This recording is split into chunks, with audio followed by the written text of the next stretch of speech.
الصلاة والسلام الأتمان الأكملان الأدومان المتلازمان على سيدنا رسول الله الفاتح لما أغلق والخاتم لما سبق ناصر الحق بالحق والهادي إلى صراطك المستقيم وعلى آله حق قدره ومقداره العظيم.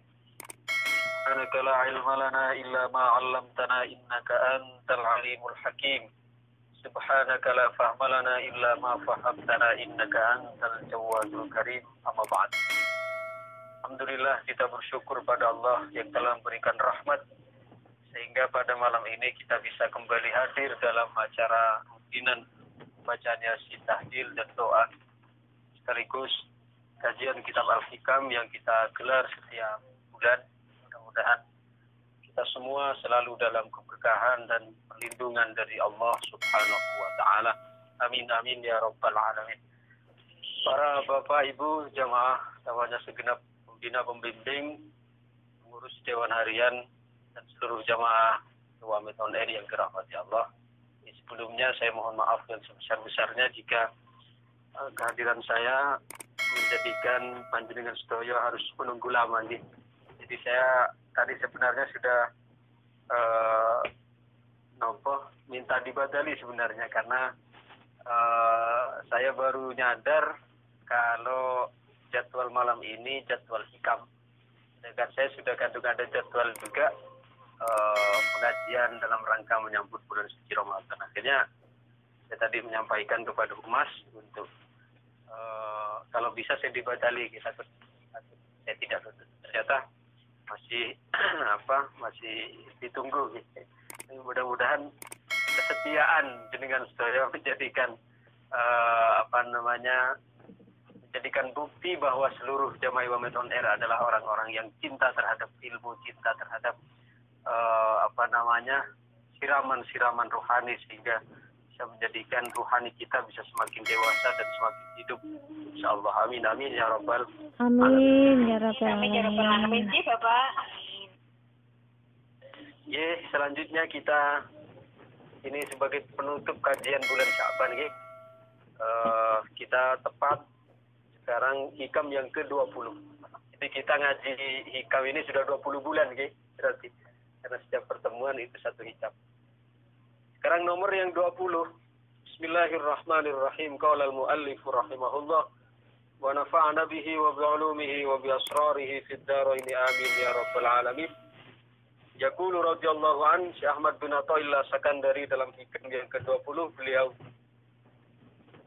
kata beliau ma aradat himmatu salikin an takifa 'indama kushifa laha illa wa nadathu hawatiful haqiqah allati tatlubu amamak wa la tabarrajat zawahirul mukawwinati illa wa nadathu haqa'iquha innama nahnu fitnatun fala takfur. Jadi kata Imam Ahmad bin Athaillah Sakandari dalam hikam yang ke-20, ma aradat himmatu salikin antakifa indama kusifalaha illa wa nadathu hawatiful haqiqah alladzi tatlubu amam. Jadi tidaklah seorang salik, seorang penempuh jalan rohani, seorang yang menempuh jalan yang menjadi jalan yang untuk mendapatkan ridha Allah. Tidaklah seseorang salik atau penempuh jalan rohani yang mengharapkan ridha Allah, dia menempuh jalan ketika dia disingkapkan kepadanya hal-hal yang luar biasa.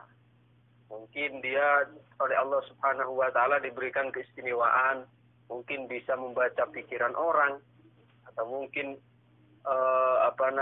rizkinya datang melimpah, atau mungkin datang dalam bentuk pujian orang yang memujanya, atau datang dalam bentuk semua urusannya dibuat mudah oleh Allah. Pokoknya semua yang diharapkan itu tercapai saat ini juga.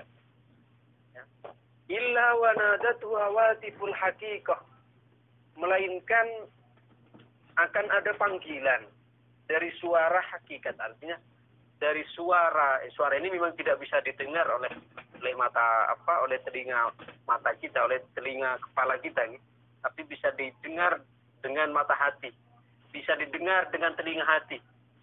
Ya bagaimana? Bagaimana bisikan dari hakikat itu, bisikan dari batin itu, dia mengatakan allazi tatlubu amamak. Yang kamu cari itu ada di depanmu. Jadi, kalaupun kita dalam ibadah, kita dalam melakukan riyadhah, kita ketika dalam melakukan berbagai amal soleh, lalu kemudian kita mendapatkan keistimewaan di dalamnya. Kita mendapati hal-hal yang luar biasa di dalamnya. Semua yang kita harapkan tercapai, semua yang kita dambakan semua tercapai. Bahkan kita mendapatkan ya hal-hal yang sangat strategis baik dalam kedudukan, dalam pujian orang, dalam jabatan dan sebagainya. Tetapi ada suara batin yang memanggil di sana, dia mengatakan alladzi tatlubu amamak. Yang kamu cari itu sebenarnya ada di depanmu. Jadi umpama ini contoh, saya sekarang saya dalam ibadah nih. Puasa sudah saya lakukan. Sholat sudah saya lakukan. Ibadah-ibadah yang lain sudah lakukan. Yang saya lakukan ini semata-mata karena Allah. Nah, saya di dalamnya ini mendapati hal-hal yang sangat mudah gitu. Semua yang saya harapkan tercapai. Semua yang menjadi impian saya tercapai. Jalan-jalan yang menjadikan kehidupan saya akan enak itu tercapai. Maka ada bisikan dari bisikan hakikat namanya, yang hanya bisa didengar oleh telinga batin. Dia mengatakan bisikan itu apa? Katanya allazi tatlubu amamak. Ya Abror, apa yang engkau cari itu masih ada di depan. Artinya apa?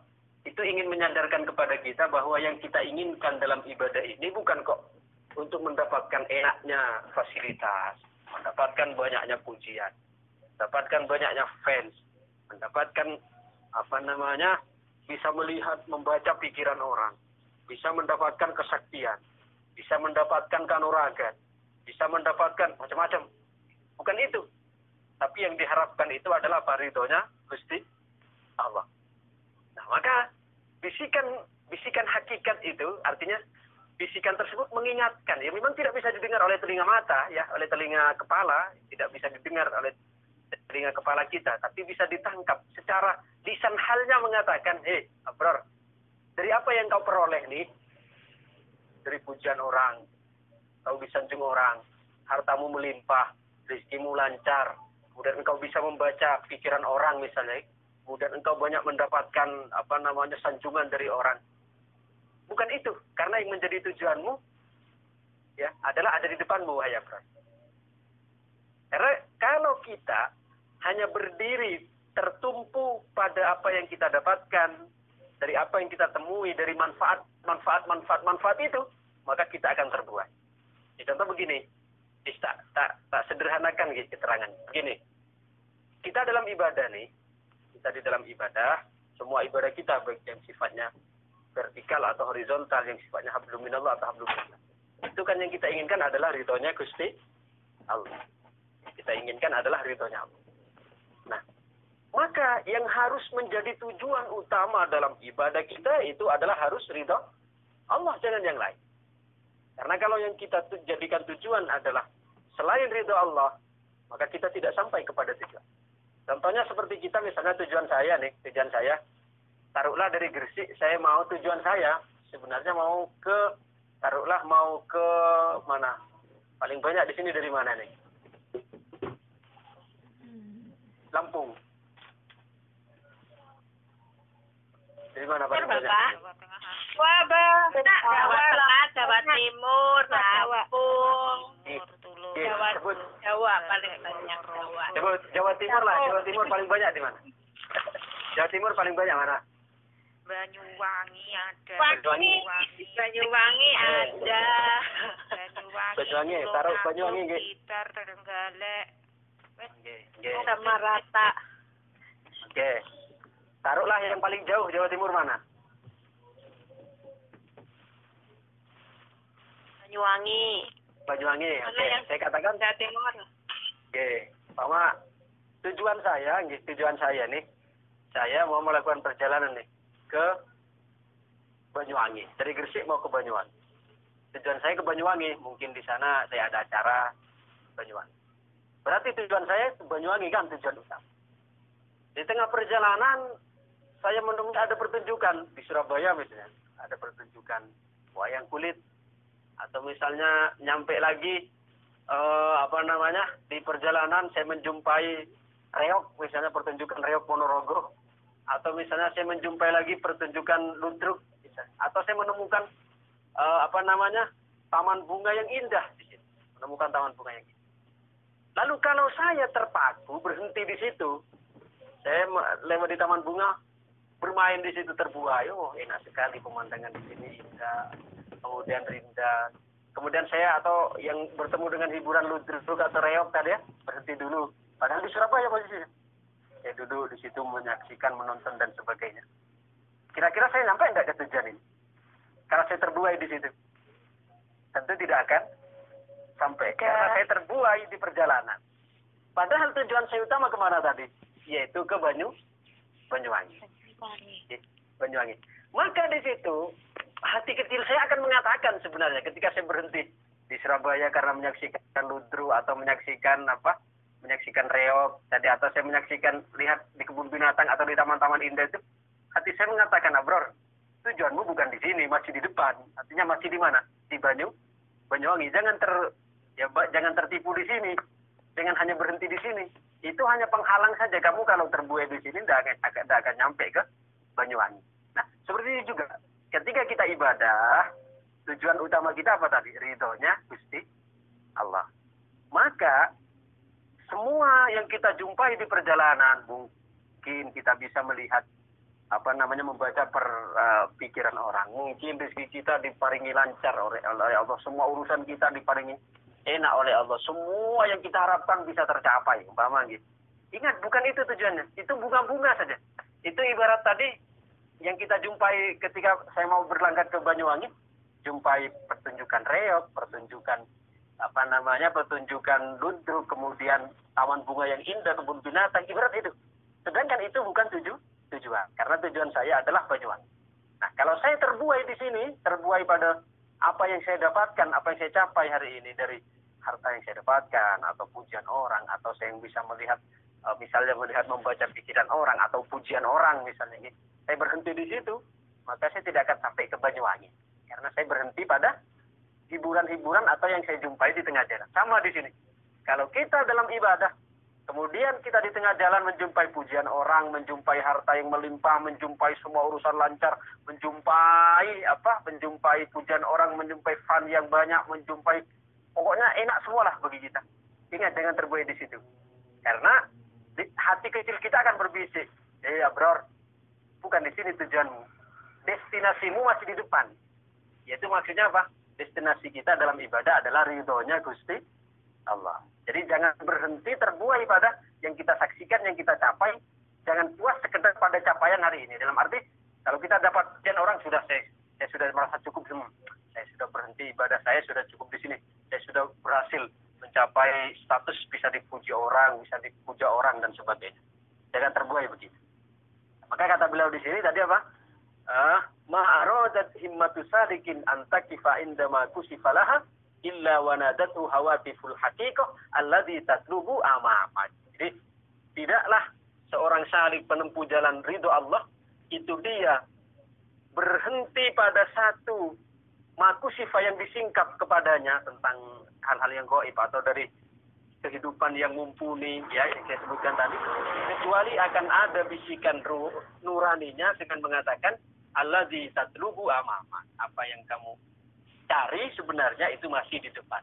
Jadi doa Allah itu masih terus kita cari. Dengan kita terbuai dengan apa yang kita dapatkan sekarang ini dari pujian, kemudahan, mukasyafah, disingkapkan tabir dan sebagainya. Maka lanjutannya kata beliau, wala tabarrajat zawahirul mukawwirat illa wa nadatu haqa'iquha innama nahnu fitnatun fala takfur. Nah, dan tidaklah alam ini menampilkan kepada kita keelokannya, keelokan, kecantikannya. Kecuali, artinya misalnya kecantikan ini, kedudukan kita yang kita dapatkan yang menggiurkan. Harta kita yang menggiurkan. pujian orang yang juga menggiurkan. Ya, melainkan illa wanadatu haqaiquha, kecuali hakikat dari zahir kehidupan dunia ini yang nampak indah, yang nampak mempesona, yang nampak menawan di hadapan kita, hakikat dari dunia yang kita kagumi itu, dia akan memanggil kita dengan mengatakan, lisan halnya mengatakan apa? Innama nahnu fitnatun fala takfur. Sungguhnya kami, itu kenikmatan dunia ini, kita pujian orang, dunia yang banyak, kemudian pujian orang yang banyak, kemudian ya, semua jabatan yang kita miliki apapun, dia secara lisan halnya mengatakan innama nahnu fitnatun fala takfur. Sungguhnya kami ini adalah ujian, yang diberi jabatan ujian, yang diberi harta ujian, yang diberi pujian dari orang ujian, yang diberi urusan semua diberikan kelancaran ujian semua. Artinya jangan kita bertumpu pada kenikmatan yang kita dapatkan ini. Tapi kita harus lari kepada Allah, yang menjadi tujuan kita adalah ridha Allah. Karena lisan hal dari mereka dunia ini, ya, semua mengatakan innama nahnu fitnatun fala takfur. Ya, memang semua ini ujian. Apalagi kenikmatan dunia, apa endingnya kalau bukan semua kenikmatan dunia, kemuliaan dunia, keindahan dunia, itu ujungnya adalah kehinaan. Ujungnya adalah kerendahan. Ujungnya adalah kehancuran. Ini kalau sifatnya duniawi. Contoh nih, rumah. Taruhlah rumah yang megah, yang mewah. Saya nanya sekarang, semewah-mewahnya rumah, semegah-megahnya rumah, itu akhirnya jadi apa? Lambat atau cepat atau lambat, tentu akhirnya jadi apa? Lapuk, kemudian jadi apa? Tinggal puing-puingnya, tinggal kerangkanya, ya, tinggal kenangannya. Tentu akan hancur. Sama, orang yang punya jabatan tinggi, ya, ketika masih menjabat, ya dipuja-puja, disanjung-sanjung oleh para pengikutnya, oleh para pecintanya, disanjungnya. Tapi ketika jabatannya lepas, apa? Kemudian ya sudah pensiun, setelah itu ya tinggal apa namanya, hanya tinggal kenangan saja. Itulah kenikmatan dunia. Jadi pada secara hakikatnya kenikmatan dunia ini yang tampil kepada kita mempesona. Mungkin jabatan kita yang sekarang tinggi, mungkin harta kita yang sekarang melimpah, atau mungkin sekarang yang kita menjadi idola dari banyak orang. Ya, kan ini menggiurkan semua. Nampak kepada kita hal yang indah. Tapi hakikatnya dia mengatakan, secara lisan halnya mengatakan innama nahnu fitnatun fala takfur. Ini mengutip ayat Quran, ya. Ayat Quran, innama nahnu fitnatun fala takfur. Jadi lisan hal dari itu semua, jabatan tinggi yang kita miliki, harta banyak yang kita miliki, kemudian ya semua kenikmatan yang kita miliki yang menggiurkan, itu mengatakan lisan halnya kepada kita innama nahnu fitnatun fala takfur. Kami ini adalah fitnah untuk kalian, ujian buat kalian. Yang diberi harta, ujian bagi kalian. Yang diberi jabatan, ujian bagi kalian. Yang diberi kesehatan, ujian bagi kalian. Maka fala takfur, janganlah kalian kafir. Jadi, ini penting untuk kita renungkan supaya kita tidak tertumpu pada kenikmatan, pada prestasi yang kita peroleh, pada apa yang kita raih saat ini, jabatan, kekayaan, harta dan sebagainya, supaya kita yang menjadi tujuan utama kita adalah ridho Allah, dan hanya Allah yang menjadi muara keinginan kita, bukan bertumpu pada keinginan dunia. Karena kalau kenikmatan dunia seperti yang saya sampaikan tadi, megah apapun bangunan, akhirnya adalah jadi sampah. Makanan juga sama. Coba sekarang, makanan yang paling mahal akhirnya apa? Kotoran toh? Jadi kotoran. Iya. Jadi kotoran. Kotoran. Bahkan, ya inilah hakikat dunia seperti itu. Ya, coba kalau kita ingin berpikir tentang dunia ini secara jujur dan fair, ya, secara fair. Tempat-tempat yang menjadi tempat yang kita kagumi, itu justru dari situ keluar sesuatu yang sangat menjijikkan. Mohon maaf. Bukan niat saya untuk berbicara vulgar, tapi tidak, ini saya sekedar memberikan contoh. Contoh sekarang, kita misalnya tertarik pada orang tampan. Umpamanya kita tertarik pada apanya? Umpamanya pada matanya, matanya. Atau pada hidungnya. Coba sekarang, mata atau hidung yang kita menjadikan kita terpesona, yang menjadikan kita tertarik. Dari mata atau hidung itu keluar kotoran. Dari mata keluar apa? Keluar apa dari mata? Belek. Ketika orang bangun tidur, belek. Ayo belek, siapa yang suka belek? Dari mata yang kita punya keluar belek. Dari hidung, yang orang mungkin lihat orang tamu, Insya Allah hidungmu cantiknya, hidungnya maju. Coba, dari hidung keluar apa? Ingus.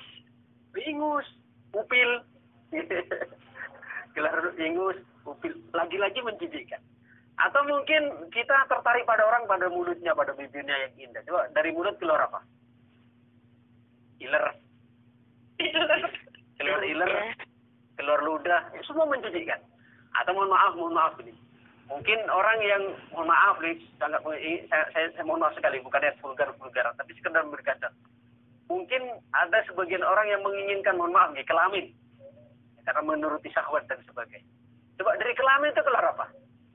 Darah. Keluar darah, kencing. Kan? Semua yang najis. Itu artinya apa? Ini sebenarnya gambaran dari dunia. Sesuatu yang kita puja di dunia, akhirnya kerendahan. Mata yang kita puja, akhirnya apa? Keluar belek. Telinga, keluar kotoran juga. Hidung, keluar upil, keluar ingus. Dari mulut, keluar iler, keluar ludah. Semua menjijikkan. Artinya itulah sebenarnya lisan hal dunia mengatakan apa yang kamu puja. Hakikatnya itu adalah sebagai ujian bagi kamu. Maka jangan terlalu terbuai, jangan terlalu tertipu dengan kenikmatan dunia. Nah, justru ini gambaran ibrah yang Allah berikan di dunia ini. Dari sesuatu yang kita puja tadi mata, hidung, telinga, justru di situ keluar kotor. Tapi sekarang di sisi lain Allah juga memberikan contoh yang sifatnya paradok dari sesuatu yang seharusnya menjijikkan. Justru di situ manfaat. Contoh nih, baju paling mahal itu baju apa? Kain. Sutra toh? Coba saya tanya. Sutra itu berasal dari apa? Dari kapas. Kapas, yakin? Yakin kapas? Dari ilernya, dari kotoran Dari ulat. kepompong. Dari kotoran ulat. Dari ulat. Coba ulat menjijikkan kan? Loh, menjijikkan, tapi di sini justru menjadi pakaian yang paling mahal. Nah, lagi sekarang, minuman yang paling mahal itu apa? Coca-Cola. Loh, kok Coca-Cola sih? Coca-Cola. Ya apa sih Coca-Cola? Boten. Minuman yang paling mahal itu adalah madu dan apa? Madu dan ini, ilernya seriti. Iya itu walet. Ilernya walet. Coba kita renungkan dalam-dalam. Madu itu berasal dari apa? Dari silitnya, mohon maaf ya. Dari silitnya apa? Lebah. Langat lagi, dari silitnya lebah. Kemudian walet dari apanya? Dari ilernya. Dari ilernya. Saya pernah ketemu orang yang yang sehari-hari minum walet lebah itu. Walet apa? Dari ilernya lebah. Saya mengatakan, Pak Yai, ini makanan minuman termahal di Singapura, Pak Yai. Ini satu gelasnya itu bisa 500.000. Satu gelas itu bisa 500.000. Padahal itu terbuat dari apa? Dari ilernya walet. Ilernya walet. Nah, yang ingin saya sampaikan di dunia ini sebenarnya, ini memberikan pelajaran berharga pada kita. Apa yang kita puja? Dan kelihatannya itu mempesona, justru di situ ada kotoran. Artinya dunia ini juga demikian. Yang kelihatannya mempesona, tapi kita harus waspada. Karena endingnya adalah apa? Petaka kalau kita tidak mampu untuk mengaturnya. Bahkan satu yang menjijikkan, ya, artinya mungkin kita di dunia ini tidak ingin mendapati kehidupan yang pahit, tidak ingin mendapati kehidupan yang sengsara, tidak ingin mendapati kehidupan yang tidak sesuai dengan harapan dan sebagainya. Tapi justru di situ ada kebaikan. Seperti contoh, kalau analoginya tadi seperti walet, ya, iler, harusnya kita jijik kan dengan iler. Kemudian madu dari silitnya lebah, harusnya kan jijik kita. Tapi disitulah Allah memberikan ibrah supaya kita ini mengambil pelajaran bahwa apa yang menarik di dunia ini kelihatannya menawan, tapi di baliknya itu ada kotoran. Artinya apa? Itu adalah cobaan kepada kita. Maka tadi semua dunia yang kalian hadapi, keindahannya dan sebagainya, itu secara lisan halnya dia mengatakan kepada kalian, innama nahnu fitnatun fala takfur. Sungguhnya kami adalah ujian bagi kalian. Yang kita punya harta, yang punya jabatan, yang punya nama, yang punya status sosial tinggi, yang punya seterusnya. Itu adalah ujian bagi kita. Maka lisan halnya dia mengatakan, innama nahnu fitnatun fala takfur. Sesungguhnya kami adalah ujian bagi kalian, maka jangan kufur.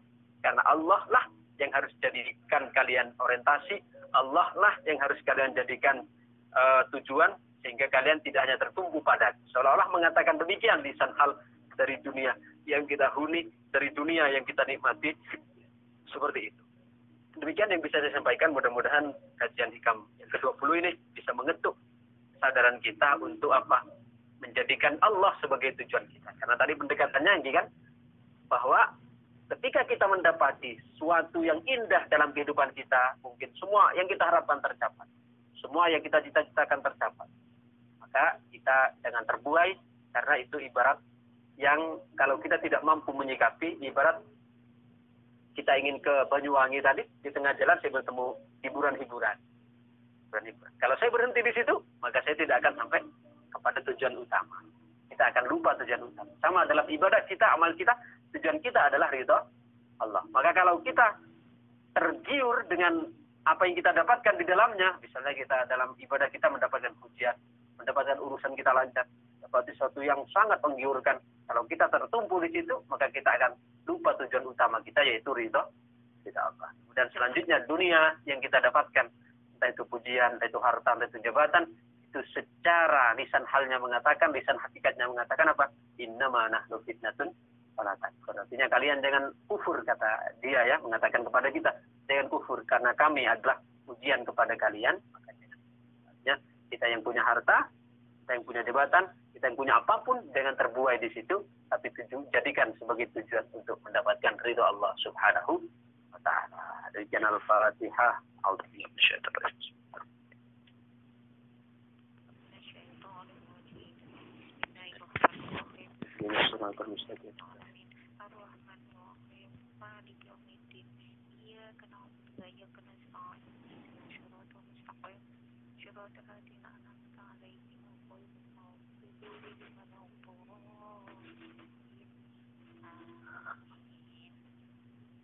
Allahumma salli wa sallim wa barik ala Muhammad wa ala alihi ajmain. Alhamdulillahi rabbil alamin. Hamdan yafina ma yukafi majidah ya rabbana lakal hamd. Allahumma lakal hamdu kama anta ala Muhammad. Rabbana atina fid dunya hasanatan sallallahu alaihi wasallam Muhammad wa ala alihi. Walhamdulillahi rabbil alamin. Al-Fatihah.